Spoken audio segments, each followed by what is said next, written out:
السلام علیکم، کیسے ہیں آپ سب لوگ؟ امید ہے کہ آپ سب ٹھیک ہوں گے۔ سٹوری کے شروع کرنے سے پہلے ایک ریکویسٹ ہے کہ پلیز چینل کو ضرور سبسکرائب کریں۔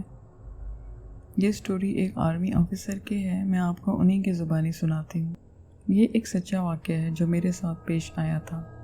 یہ ان دنوں کی بات ہے جب میں اپنی ٹریننگ مکمل کر کے گھر گیا تھا، اور جب میری چھٹی ختم ہوئی تو میں واپس چلا گیا۔ میرا چیک اپ ہونے کے بعد میری پہلی ڈیوٹی تھی۔ سنسان رات تھی اور میں ہاتھ میں G3 اپنی سروس رائفل لیے چمن افغانستان بارڈر کے سامنے کھڑا تھا۔ میرے چاروں طرف سناٹا تھا۔ رات کے 2:30 کا وقت تھا۔ میں کھڑے کھڑے کافی تھک گیا تھا اور ارد گرد چکر لگانے لگا۔ چکر لگاتے سمے مجھے ایسا محسوس ہوا کہ میں اکیلا نہیں ہوں، میرے ساتھ کوئی اور بھی موجود ہے اور ٹھیک میرے پیچھے پیچھے میرے ساتھ چل رہا ہے۔ میں نے پیچھے مڑ کر دیکھا مگر وہاں کوئی نہیں تھا۔ پھر میں نے سوچا کہ میں اپنی یونٹ سے 2 کلومیٹر کے فاصلے پر ہوں اور میرے باقی ساتھی اپنی اپنی حدود میں اپنی ڈیوٹی انجام دے رہے ہیں۔ ابھی میں یہ سوچ کر آگے بڑھا تو مجھے پھر سے احساس ہوا کہ میرے علاوہ کوئی اور بھی ہے، مگر پیچھے دیکھنے پر نہ ہی کوئی بندہ نہ بندے کی ذات۔ اس طرح کچھ دیر بعد کوئی چیز میرے پاس سے ہو کر بجلی کی تیزی سے گزری۔ میں چونک گیا کہ کیا تھا۔ نہ ہی میرے پاس کوئی لائٹ تھی جو میں جلا کر چیک کر لیتا۔ میرے ساتھ ایسا بار بار ہوتا رہا۔ پھر اگلی رات میں اپنے معمول کے مطابق ڈیوٹی پر تھا کہ میرے ساتھ کچھ عجیب سا ہوا۔ مجھے پتھروں کے سرکنے کی آوازیں آئیں۔ میں اپنی رائفل لیے اس جانب گیا اور فائرنگ پوزیشن لیتے ہوئے پوچھا کہ وہاں پر کون ہے۔ یہ بولتے ہوئے میں اس سمت چل دیا۔ جیسے میں قریب پہنچا تو اچانک وہاں سے کوئی بھاگا۔ میں بھی اس کے پیچھے بھاگا مگر میں اس تک نہ پہنچ سکا، اور وہ اتنی تیز بھاگ رہا تھا کہ مانو جیسے کوئی انسان ہی نہ ہو، اور بھاگتے بھاگتے وہ ایک سیاہ بلی بن گیا، جس کو دیکھ کر میں دنگ رہ گیا۔ میں سمجھ گیا کہ یہ کوئی ہوائی چیز ہے۔ میں نے فوراً آتل کرسی پڑھنی شروع کر دی اور واپس چل دیا۔ اسی دوران اس نے مجھے اپنی طرف اٹریکٹ کرنے کی کوششیں کی، مگر میں بنا روکے ورد کرتا رہا، اور اس نے بہت کوشش کی مگر میں نے نہیں دیکھا، اور اسی طرح اپنی جگہ پر پہنچ گیا۔ میری ڈیوٹی ختم ہونے میں 50 منٹ باقی رہتے تھے، اور وہ چیز میرے روبرو کھڑی تھی اور بولی، اگر تم پیچھے مڑ کر دیکھ لیتے تو آج تمہارا مرنا لازمی تھا۔ وہ عجیب سی شکل والی بڑھیا یہ کہتے ہوئے اچانک غائب ہو گئی۔ میں بنا روکے مسلسل ورد کیے جا رہا تھا، اور آج بھی میرا واسطہ ان چیزوں سے پڑتا رہتا ہے۔ میرے علاوہ میرے 6 ساتھیوں کے ساتھ بھی ایسا ہوتا رہتا ہے۔ اپنے پلٹون کمانڈر کو جب میں نے یہ سارا واقعہ سنایا تو وہ بولے کہ آپ کا وہم ہے جوان، بھوت ہو یا چڑیل، ڈیوٹی تو کرنی ہے ورنہ ہم اپنے گھر جا کے بیٹھ جاتے ہیں، آرمی میں نہ آتے۔ کچھ دن بعد میں بیمار ہو گیا اور علاج کروایا، لیکن رپورٹس میں کچھ بیماری نہیں آ رہی تھی۔ پھر میں ایک بابا جی سے جا کر ملا اور ان کو سارا واقعہ سنایا۔ انہوں نے مجھے تعویذ دیے اور دم کر کے پانی دیا، اور مجھے نصیحت کی کہ آیت الکرسی پڑھا کرو، اور کبھی بھی کوئی چیز آئے تو اس کے پیچھے مت دیکھنا۔ میں نے ان کی بات پہ عمل کیا اور ایسا ہی کیا۔ تقریباً 9 مہینے کے بعد میں صحت یاب ہو گیا، اور مجھے میرا اب ان چیزوں سے واسطہ نہیں پڑا۔ تقریباً میرا ان سے پیچھا چھوٹ چکا ہے۔ اب میں سکون سے اپنی ڈیوٹی دیتا ہوں اور پیر بابا کی باتوں پر عمل کرتا ہوں۔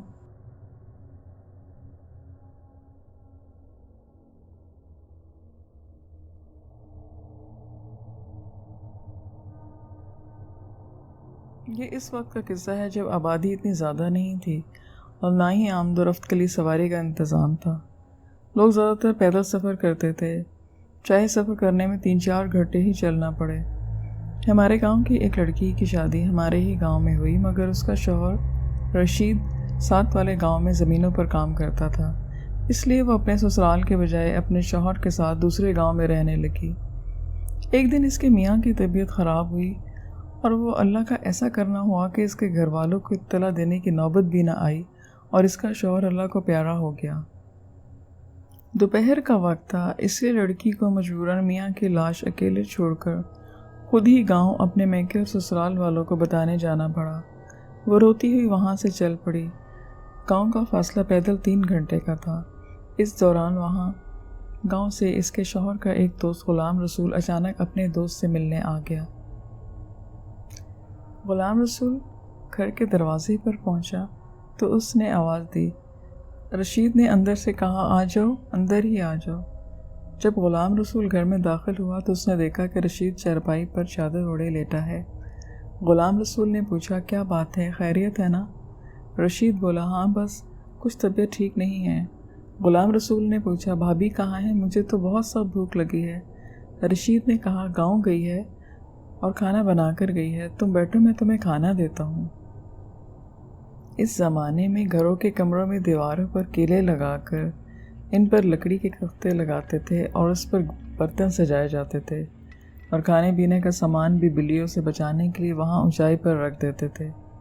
غلام رسول کے دیکھتے ہی دیکھتے رشید نے لیٹے لیٹے ہاتھ لمبا کر کے اوپر سے پلیٹیں پکڑ کر اپنے دوست کے سامنے رکھی۔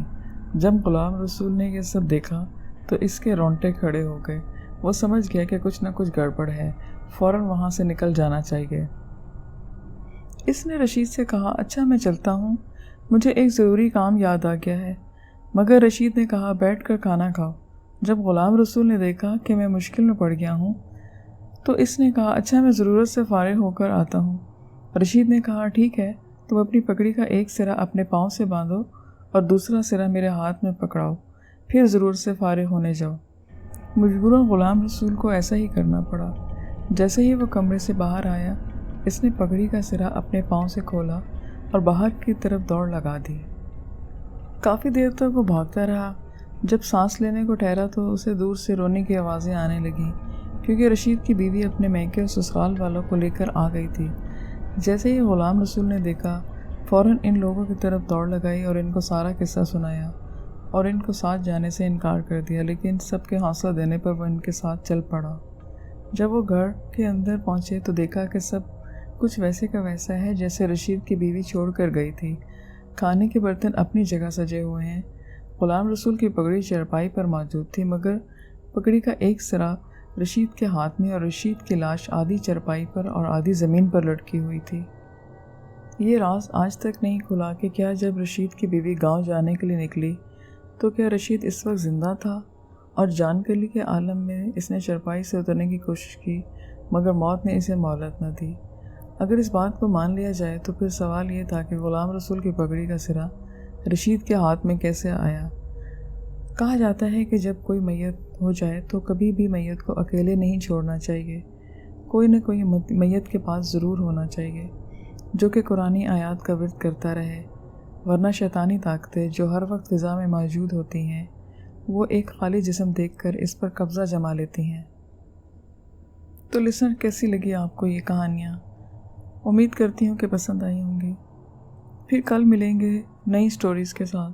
مجھے اجازت دیجیے اور اپنا بہت خیال رکھیں۔ خدا حافظ۔